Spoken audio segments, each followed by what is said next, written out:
सासू आणि आजी सासूच्या त्रासाला कंटाळून जावयाने भाड्याच्या घरात गळफास घेऊन आत्महत्या केल्याची धक्कादायक घटना शांतिनिकेतन विद्यालय येथील चव्हाण चाळीत घडली.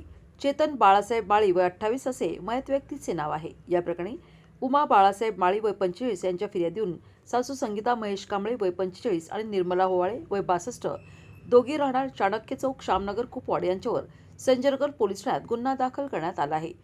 फिर्यादी सांगलीत वसंतदादा साखर कारखान्याच्या क्वार्टर्समध्ये राहणार आहेत, तर त्यांचा मुलगा मयत चेतन हा शांतिनिकेतन विद्यालय माधवनगर येथील गेटच्या बाजूस असणाऱ्या चव्हाण चाळीत भाड्याने राहत होता.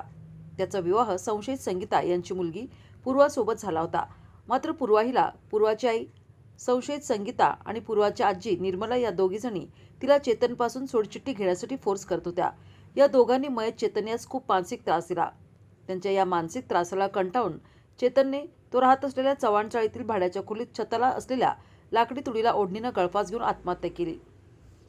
मयत चेतन याने आत्महत्या करण्यापूर्वी चेतन यांची भावाची बायको सानिका हिच्याकडे चिठ्ठी दिली होती. या चिठ्ठीमुळेच मयत चेतन याच्या आत्महत्येचे कारण स्पष्ट झाले असून आईने संशयित सासू संगीता आणि आजी सासू निर्मला या दोघींच्या विरोधात संजयनगर पोलीस ठाण्यात गुन्हा दाखल केला आहे.